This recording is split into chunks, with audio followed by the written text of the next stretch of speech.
I have a confession to make, and please don't judge me. Before you judge me, listen to my story. When I was in the university, I had a boyfriend, and I gave all my school fees to this boy, and I also gave all my money that was meant for my hostel accommodation to this boy.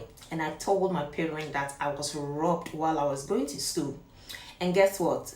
2 weeks after giving this boy all my money, he left me for my best friend. I was angry and I was bitter.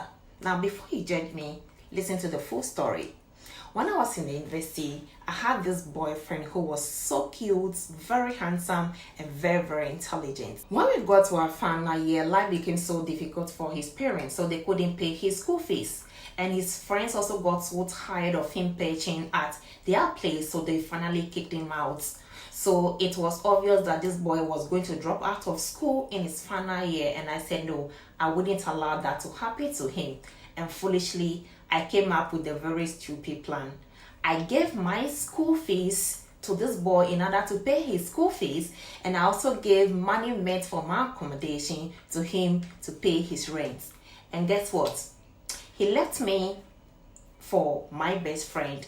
2 weeks after giving him all that money, I nearly died, but I said nothing. Then a few weeks before we finally left campus, he broke up with my best friend and went in for a richer girl. My best friend was so angry, so she came back to tell me what this guy did to her and subsequently asked me to forgive her. Of course, I loved her so much, so I forgave her. Now, 5 years down the line, when we all finally left campus, we heard that this boy was doing well. He bought a brand new car, SUV, and life was going on pretty well for him. So my best friend and I decided to come up with a plan. We set him up with a very pretty girl, and they decided to meet. On the day that they decided to meet, of course, this guy got all dressed up, smelling all good, and was so high in spirit with the anticipation that he was going to meet this beautiful girl that he's been talking to over the phone for a very long time. Well, when he got to the venue, my best friend and I, together with 2 other guys, came out of our hideout and beat him up mercilessly. In fact, we beat him up so much that he had injuries all over his face, all over his body. Well, we later heard that the injuries he sustained on his head affected his eyes and he had completely gone blind. The truth is that I feel no remorse. I don't feel sorry. I am happy that I got my revenge.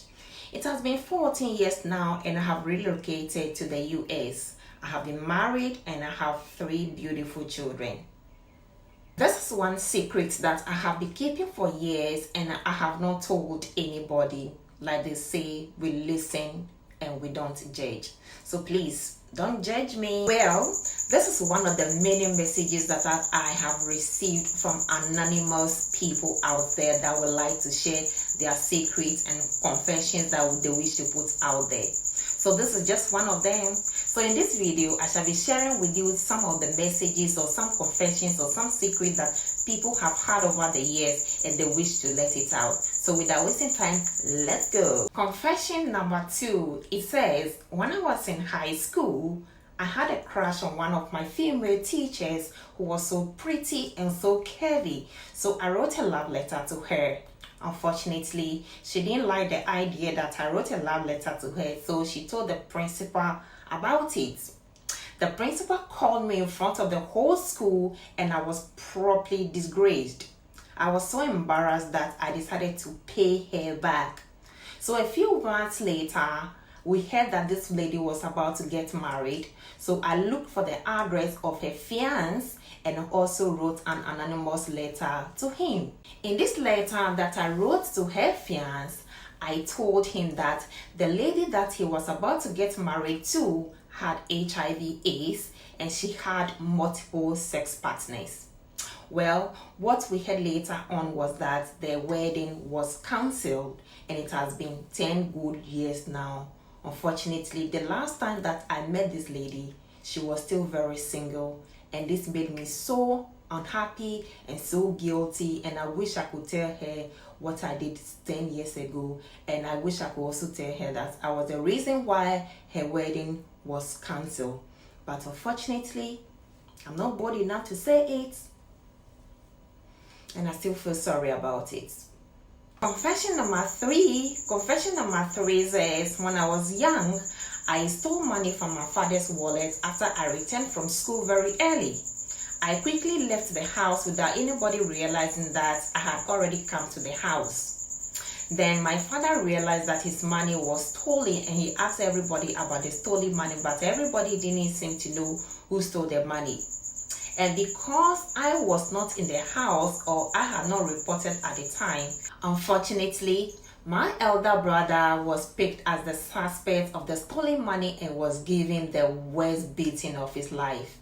And this beating left some scars and some marks on his face and on his legs. And anytime that I see those marks on his face and his legs, I wish I could tell him the truth. I wish I could tell him that I was the one who stole the money.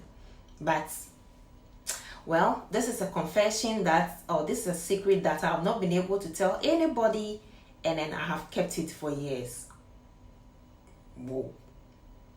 Confession number 4 says, whenever my boyfriend gets me really angry or really hurt, I urinate and use it to prepare tea for him to drink. Oh my word. And she finished it by saying, we listen, we don't judge. Whoa. Confession number 5 says, I stayed with my auntie and her husband who had only one son that they loved very much. So one day while I was cleaning their room, I saw a liquid or a substance that looked like Fanta under their bed, and I thought it was squash. Well, I thought it was squash that my auntie was hiding from us. So I poured some of the liquid and I tasted it, and it tastes so good and so nice. Their son later came to the room and I gave him some of the liquid or some of the substance that I also drank. A few minutes later, I started having severe stomach ache, and her son also started having severe stomach ache. It became so serious that we started vomiting everywhere. We later rushed to the hospital, but unfortunately, his son passed away. Whoa. The doctor said that we ate something very dangerous, or something like a poisonous food or a poisonous substance. The house help was later arrested and later sacked because she was suspected to have given us a poisonous food. I later learned that the liquid that we drank was rat poison. Whoa. Well, I later learned that the liquid that we drank was rat poison because there were a lot of rats in the house. It has been so many years now, and my auntie and her husband have not been able to have another child. I wish I could go and confess and tell them that I was the one who actually killed their child, and I could ask for forgiveness. Oh my word. Ooh. Confession number 6 says, my girlfriend was selected to participate in a tech show in Turkey and Singapore so many years ago. The night before her departure, I burnt her passport. Whoa. I burnt her passport, and that was how she missed the trip. The following day, she looked for the passport everywhere, and I even helped her to look for the passport. Whoa. My main reason for not wanting her to travel to Singapore was because I was afraid somebody might take her from me if she embarked on that trip. Oh my word. Well, we are married now and we have 2 children, and I wish I could tell her that I was the one who burnt her passport so many years ago. Whoa. But I am afraid of disclosing it, because if I did disclose it, she would leave me. Oh my God, this is crazy. Now let's move on to confession number 7. Confession number 7 says, I stole our church offertory that was kept in our pastor's office. Unfortunately, one of our junior pastors was sent to that same office to pick something, but he was later accused of stealing the money. Whoa. The pastor in charge told the elders of the church, and they spread the false news, which led to the junior pastor leaving the church amidst disgrace and name calling. Wow. Fortunately, he had moved on to build his own church, and his ministry is doing very well now. and I wish I could go and ask him for forgiveness and tell him that I was actually the one who stole the money. Wow. But I am afraid of how the church will judge me if I open up. This is crazy. I believe this is confession number 8, right? Confession number 8 says, I am a nurse and I mistakenly swapped 2 babies for their mothers. Oh my God. I realized it later, but I was not bold enough to tell the parents and the hospital what I did. What? We are all attending the same church, and anytime that I see the parents and their babies, I wish I could tell them the truth so that the right baby will go to the right mother. Ooh, Jesus. This has been eating me up for so many months now. I believe this is confession number 9, right? So let's go.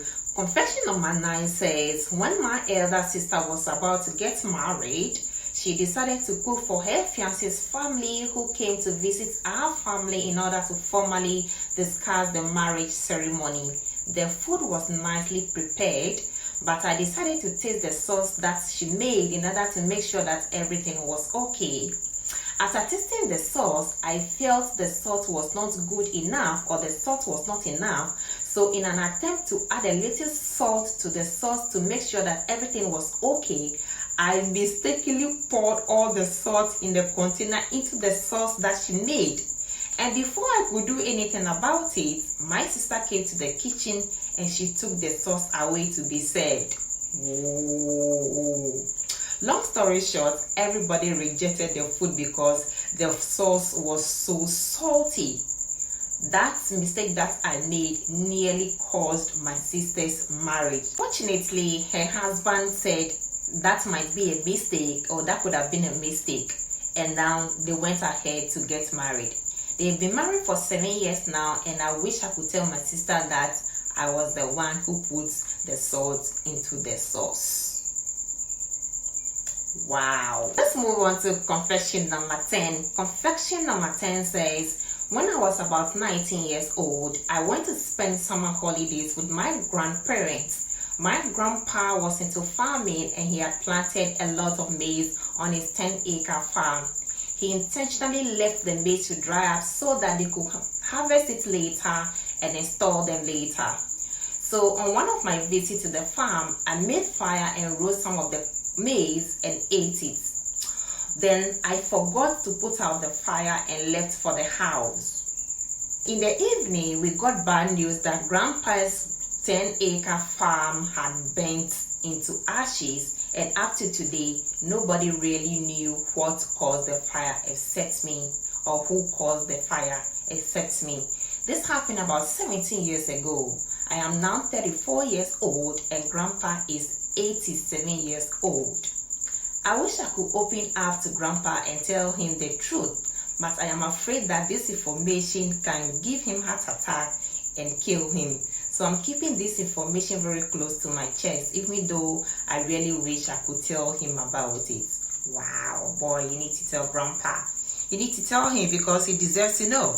I believe this is confession number 11, right? So let's move on. Confession number 11 says, I pranked my pregnant auntie by wearing a ghost costume, and she fell down and unfortunately lost the child. Oh no.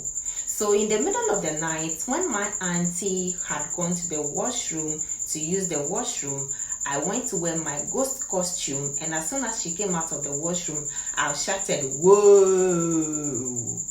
And I was hoping that she would just laugh about it, but unfortunately, she got so scared and she fell down, and that was how she lost the baby. Oh no. I quickly went to hide the costume and never brought it out ever again. And up to today, my auntie is still convinced that she saw a real ghost. And that was how they have even left the house, thinking that the house is haunted by ghosts. I wish I could tell my auntie and her husband that it was just a prank and I was actually the ghost and there was no ghost in that house. Oh my word. Now let's move on to confession number 12.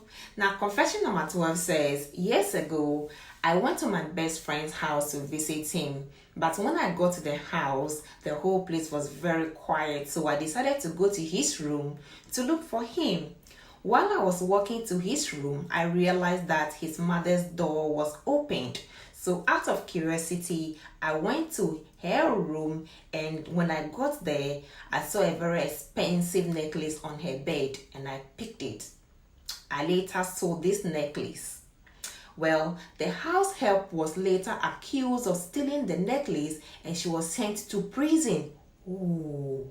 She was sent to prison for a few years, and I still feel so guilty about it until now. I still feel guilty about it, and I wish I were bold enough to tell my best friend that I was actually the thief who stole the necklace and not the house help. But I've still not been able to tell anybody, not even my best friend. And this keeps haunting me each and every day. Boy, you need to tell the truth so that the house help could be vindicated.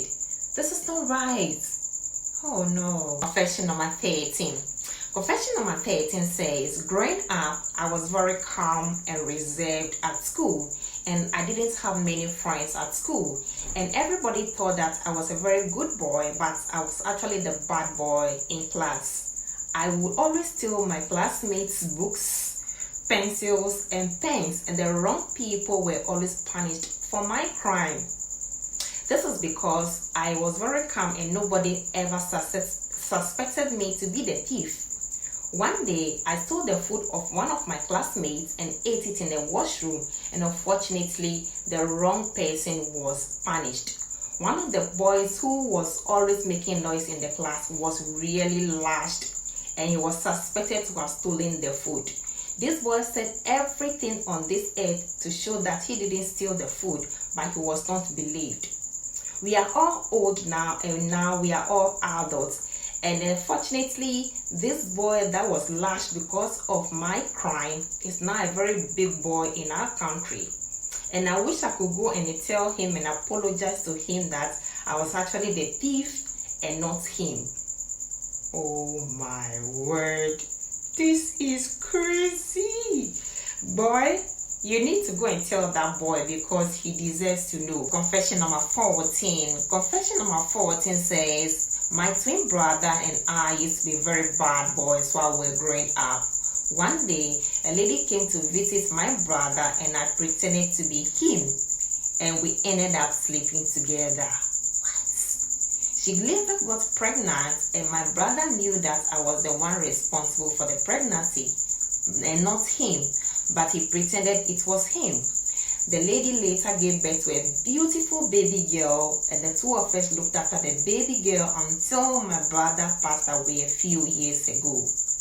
The girl is now 21 years old, and I wish I could tell her that I am her real dad and not her uncle. Ooh, this is crazy. This is crazy. Why would you guys do this? So guys, these are some of the messages that I received from anonymous people about secrets and confessions that they wish to let out their chest. I still have more, but I don't want this video to be too long, so I might do a part 2 of this video, so watch out for it. In the meantime, please don't forget to subscribe and turn on your notification for more videos. And please do well to comment and share your ideas, your thoughts, and your opinion on the video. Which of these confessions really shocked you the most? Which of them? Please leave it in the comments below. I'll be reading them. Thank you so very much for watching, and I'll see you in the next video. Bye y'all.